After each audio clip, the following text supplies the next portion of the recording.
Saludos y bienvenidos a otro programa más de Perspectivas.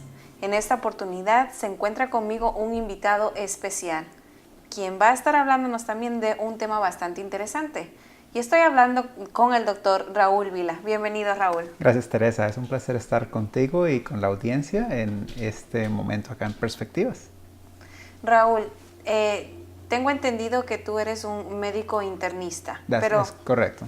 ¿qué es la medicina interna? Bueno, la medicina interna realmente es una rama de la medicina, es una especialización donde nos enfocamos especialmente en las enfermedades de los adultos, enfermedades desde la adolescencia, más o menos los 16, 18 años, hasta la edad avanzada, la tercera edad, hasta que la persona envejece.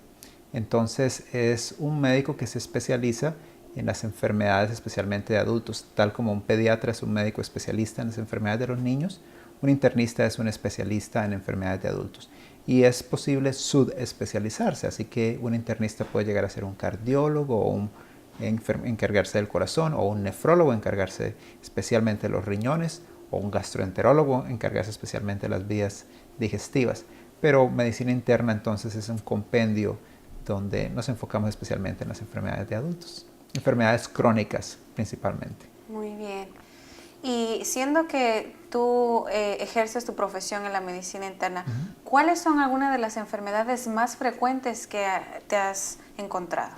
Bueno, posiblemente muchos de nuestros amigos que nos ven pueden identificarse con muchas de las enfermedades que vemos, porque principalmente vemos pacientes con tensión arterial elevada, hipertensión arterial, en pacientes con diabetes mellitus tipo 2, que es la más común. Vemos muchos pacientes con problemas de colesterol alto, hiperlipidemia, pacientes con enfermedades pulmonares como enfermedad pulmonar obstructiva crónica, es muy común. Vemos muchos pacientes también con cáncer, todo tipo de cáncer, desde cáncer de pulmón, cerebro, próstata, cáncer de seno, cáncer de páncreas, cáncer de riñón, tipos diferentes de cáncer. Y también otro tipo de enfermedades más crónicas, como enfermedades, por ejemplo, artritis, enfermedades de pronto del sistema hematológico de la sangre, diferentes tipos de anemias. Y vemos pacientes con enfermedades también de vías digestivas, ¿no? Gastritis, problemas de inflamación del colon, colitis. Es un gran compendio, pero realmente mucho de lo que estamos viendo, Teresa, hoy en día tiene relación con dos grupos principales de enfermedades. Uno es las enfermedades relacionadas al cáncer, y el segundo grupo sería las enfermedades relacionadas a problemas coronarios o enfermedad vascular, como se conoce, comprendiendo también las trombosis cerebrales y problemas de corazón. Es mucho de lo que vemos hoy en día en el campo de medicina interna, no solo acá en Estados Unidos, sino realmente en todo el mundo, ¿no?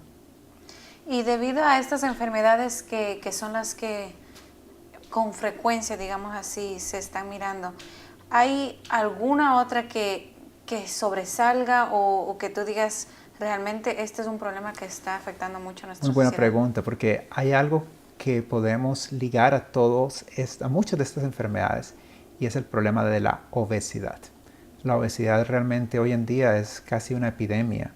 Se estima que más o menos 1 de cada 5 personas en los Estados Unidos tiene problemas de obesidad. Entonces, es algo que estamos viendo con gran frecuencia acá en los Estados Unidos. Cuando tú dices la obesidad, ¿cómo definirías la obesidad? Muy bien. Hay algo que se conoce como el índice de masa corporal. Entonces, el índice de masa corporal es realmente coger tu peso en kilogramos y dividirlo entonces en tu estatura, cogiendo en metros, elevándola al cuadrado. O sea, tu peso en kilogramos sobre tu estatura elevada al cuadrado. Y eso te da un número. Lo normal, a grosso modo, lo normal más o menos es de 20 a 25. Pero si tú tienes un índice de masa corporal entre 25 y 30, eso se conoce como sobrepeso. Y un índice de masa corporal por encima de 30 es obesidad. Es decir, obesidad es un índice de masa corporal por encima de 30. ¿Hay alguna diferencia? Porque inclusive he escuchado a personas que dicen que si tú tomas una cinta métrica alrededor de tu cintura, para las mujeres tiene que ser cierta, digamos, dimensión en la cintura y para los hombres otra. ¿Tiene algo que ver acaso el que uno sea hombre y el otro sea mujer? Bueno, sí, hay diferencia entre la medida, por ejemplo, de la cintura.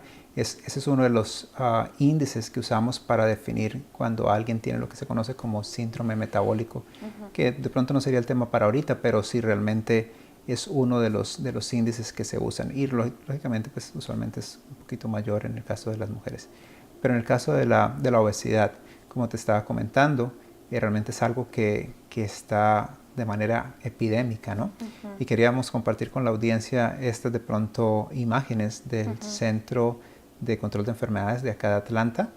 Por ejemplo, se pueden ver en esta primera imagen desde el año 1985 cómo la obesidad estaba, digamos, aquí vemos en color azul claro, se ve en algunos estados de Estados Unidos un poquito de obesidad. En color azul claro más o menos se veían 10 al 14% de las personas que estaban viviendo ahí tenían obesidad.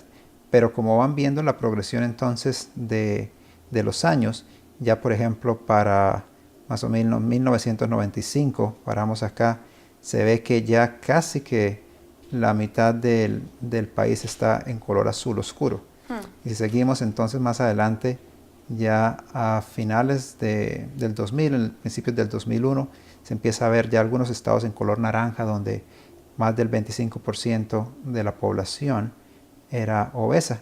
Y si seguimos corriendo esta imagen, entonces podemos ver que realmente ya para los años cercanos al 2008, 2009, 2010, podemos ver cómo en el 2010 ya no hay colores azul y hay bastantes estados en color rojo, lo que indica que una de cada 3 personas en esos estados de color rojo oscuro es una persona con problemas de obesidad. Qué interesante, ¿verdad? Y pensar que nosotros estamos ahora mismo, de pronto alguien que está cerca de nosotros, algún familiar, algún compañero de trabajo, alguien alrededor nuestro, de pronto está padeciendo de este problema. Oh, sí, realmente chances de que eso pase son bien seguros. Hay algo muy importante y es el saber de pronto qué hacer, ¿no? Porque bueno, está el problema, pero ¿qué podríamos hacer? Realmente es importante tratar de mantener un equilibrio. Todos necesitamos consumir calorías o energía, porque todos usamos energía en el día a día. Entonces lo importante es mantener un balance entre el nivel de calorías que consumimos y el nivel de calorías que gastamos cada día. Entonces las calorías que consumimos las tomamos de nuestro alimento y las calorías que gastamos se gastan por medio de la actividad física, aparte de algunos otros procesos de nuestro cuerpo, ¿no? Entonces es importante ser sabios en el momento de escoger qué tipo de comida vamos a comer. Y todo comienza cuando hacemos nuestro viaje al supermercado, ¿no? Porque si no lo tenemos en la nevera, no lo vamos a comer. Eso es algo muy importante. Y es de pronto importante aprender a leer muy bien las etiquetas de los alimentos. Es algo que a veces no se nos enseña, ¿no? Uno de pronto ve una cajita de galletas y dice, mira estas galletitas, vienen aquí. Esa galletita es solamente 30 calorías. Y bueno, las personas lo compran y se cogen toda la caja de galletas, pero nunca leyó por detrás que decía, en esta caja hay 7 porciones. Entonces se comió todas las galletas pensando que eran solo 30 calorías, pero realmente toda la cajita te daba 210 calorías, porque eran 30 calorías por porción. Así que es muy importante aprender a leer esto, ¿no? Así es, Raúl, me pongo a pensar en estos momentos, si yo tomo las medidas necesarias, decido tomar rienda del asunto, si yo estoy en sobrepeso, estoy obesa, o hay un joven, un muchacho, un adulto que está siendo obeso y toma conciencia, sin embargo, es un poco difícil. Una vez que tú empiezas y te trazas una meta, no todas las cosas van a ser tan fáciles como pensamos. ¿Qué consejo tú le dirías a ese joven, adulto, muchachito o mujer adulta, jovencita, que ha tomado la decisión de hacer un cambio en su vida alimenticia, pero que de alguna manera está teniendo dificultad? Bueno, realmente, Teresa, los grandes cambios se dan como consecuencia de pequeños pasos. Entonces es muy importante ir paso a paso y ir ganando esas pequeñas victorias en el día a día. Y es por eso que de pronto lo más importante es eso, ¿no? Tener conciencia de que si hay un problema, hay de pronto alguna solución y empezar, proponerse entonces en nuestro corazón, así como lo hizo el joven Daniel en la historia de la Biblia, se propuso en su corazón, proponerlo en nuestro corazón y empezar con ese pequeño paso de limitar el consumo calórico y también no solo el consumo calórico, sino escoger qué tipos de alimentos vamos a consumir, los alimentos más saludables que se puedan. Otra cosa muy importante es también limitar las porciones. Muchas veces nos hemos dado cuenta que con el paso del tiempo el tamaño de las porciones ha ido aumentando y aumentando y aumentando. Entonces limitar las porciones también es un paso muy importante. En tercer lugar, una sugerencia también es el tratar de aumentar nuestra actividad física. Y no tiene que ser una actividad extenuante y no tiene que ser actividad seguida durante muchos minutos. Puede ser 10 minutos acá, 10 minutos allá, algo de caminar, actividades en la casa, evitar, por ejemplo, ascensores, si tienes que usar ascensores, usar las escaleras, salir a trabajar en el jardín de vez en cuando. Cositas como esto, todo esto va sumando, ¿no? Entonces son pasos pequeños, pero la perseverancia, el proponerse en el corazón. Y una cosa muy importante, si una persona quiere bajar de peso, muchas personas sugieren el alimentarse solamente con 2 porciones al día. De pronto tu desayuno y el almuerzo. El desayuno es muy importante si uno quiere bajar de peso. Un buen desayuno, un almuerzo y evitar de pronto la cena en la noche o de pronto una cena muy pequeña, de pronto algo de frutas. Eso ayuda bastante a bajar peso. Cuando tú dices un buen desayuno, hay personas, por ejemplo en mi caso, que en la mañana lo que menos se me apetece es comer, por ende yo prefiero un batido. ¿Qué tú describes como un buen desayuno a la mañana? Bueno, hubo un estudio llamado el estudio de Alameda donde se dieron cuenta que era importante desayunar para tener mejor salud. Entonces un desayuno donde haya frutas, un desayuno donde haya algún tipo de cereal, o un desayuno donde haya de pronto algún carbohidrato también. Entonces depende también de la cultura, depende de donde tú estás viviendo, pero un desayuno donde al menos haya frutas, cereales, carbohidratos. Y hay un dicho muy común, ¿no? Dice, debes desayunar como un rey, almorzar como un príncipe y cenar como un mendigo. Hay mucha sabiduría en ese dicho, entonces. Así es.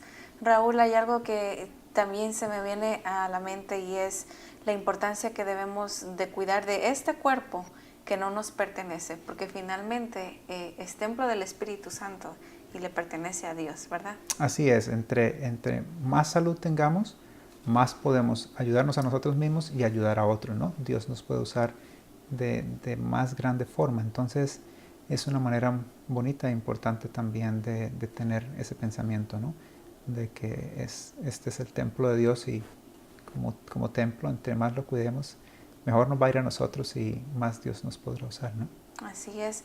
¿Algunas últimas palabras que quisiera dar a la audiencia? Bueno, simplemente que no hay que desanimarnos si estamos teniendo problemas con la obesidad o con cualquier otro problema en el área de la salud. Dios siempre tiene un plan y una salida, pero Él desea que nosotros seamos partícipes en esto y empecemos pasito a pasito y Él nos va a ir ayudando. Muchísimas gracias, Raúl, por habernos acompañado. No, con mucho gusto, Teresa. Gracias por invitarnos. Y a ustedes en casa, espero que este programa haya sido de bendición. Si tienen alguna pregunta o quieren comunicarse con nosotros o inclusive con el Dr. Bill aquí, pueden hacerlo comunicándose al correo electrónico que aparece en pantalla. Nos vemos en la próxima entrevista de Perspectivas. En el próximo programa de Perspectivas estaremos hablando del tema sobre la educación de los hijos en el hogar. Para mí, la educación no es solamente la parte académica. Yo considero muy importante la formación integral del niño. Y para eso debo darle a mis hijos bases para que ellos se desarrollen tanto físicamente, intelectualmente y espiritualmente. Así que nuestro día en casa empieza con el desarrollo espiritual. Nuestra comunión con Dios es lo primero. No te pierdas el próximo programa de Perspectivas con Teresa Bonilla.